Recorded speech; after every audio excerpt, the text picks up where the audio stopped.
तो अमेरिका में क्रिकेट मेला सच चुका है। और क्या आपने कभी सोचा है कि जब भी वर्ल्ड कप होता है तो सबसे ज्यादा कौन कमाता है? विनिंग टीम कमाती है, या फिर ऑर्गेनाइजर ऑफ टूर्नामेंट कमाते हैं, या फिर मेजबान मुल्क जहाँ पे क्रिकेट हो रही है, टूर्नामेंट हो रहा होता है वहाँ पे वो कमाता है, या फिर आईसीसी? आइए इस वीडियो में हम देखते हैं business model of T20 world cup 2024।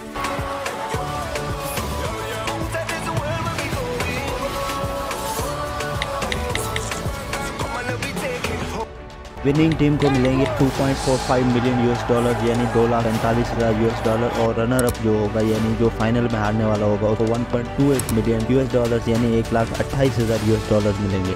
Second round में जो भी टीम्स पहुंचेंगी उनको $3,82,500 दिए जाएंगे। जो भी टीम पॉइंट्स टेबल पे 9 से 12 पोजीशन तक आएगी उसको $2,47,500 दिए जाएंगे। इसके अलावा जो टीम 30th से लेकर 20th पोजीशन तक आएगी उसको $2,25,000 दिए जाएंगे। वर्ल्ड कप की टोटल 55 मैचेस है, उनमें से जो भी टीम एक भी मैच जीती है तो उसको $31,154 इनाम के तौर पर दिए जाते हैं।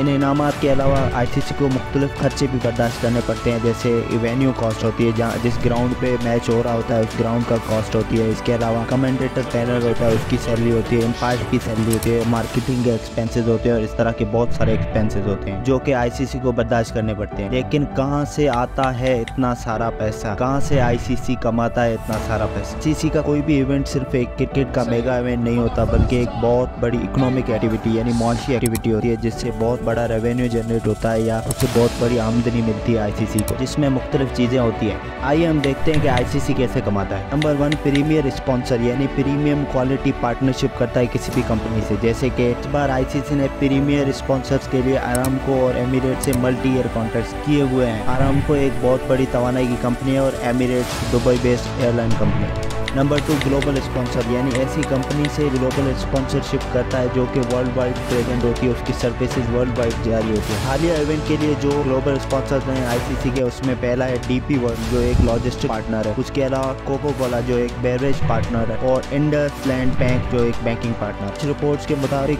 कोको कोला ने आईसीसी के साथ 8 साल के लिए $100 मिलियन की एक डील साइन की है। आईसीसी ने इंडसलैंड बैंक के साथ 24 मिलियन का मल्टी ईयर कॉन्ट्रैक्ट किया है। फिर ये मीडिया राइट्स यानी नशरियाती हुकूक। अभी हालिया इवेंट के लिए Star Sports as a broadcaster उन्होंने सिलेक्ट किया है, और अभी स्टार स्पोर्ट्स की जिम्मेदारी है कि वो ग्लोबल ऑडियंस तक आईसीसी के इवेंट्स को पहुंचाए। स्टार स्पोर्ट्स आगे डिस्ट्रीब्यूशन करता है और एडवर्टाइजमेंट से पैसा कमाता है।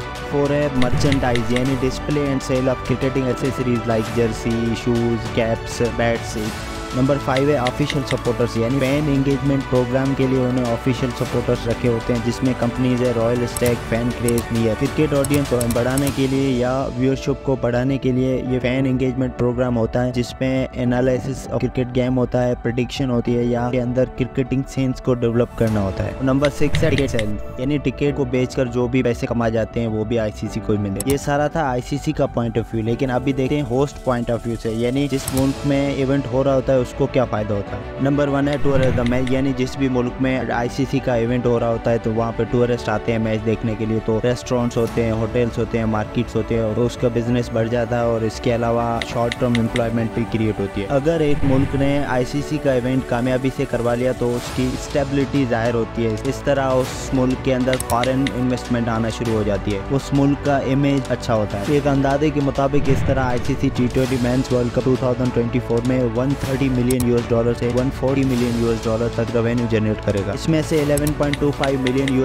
इनाम के तौर पे दिए जाएंगे, और इसके अलावा आईसीसी के कुछ एक्सपेंसेस को काट के बाकी जो भी प्रॉफिट होता है वो शेयर के हिसाब से मुख्तलिफ बोर्ड्स में डिस्ट्रीब्यूट किया जाता है। तो अगर आप इस तरह के और भी यूनिक बिजनेस मॉडल्स देखना चाहते हैं तो हमें कमेंट सेक्शन में आगाह करें। वीडियो को लाइक करें, शेयर करें, चैनल को सब्सक्राइब करें, और कमेंट सेक्शन में अपने राय का इजहार करें।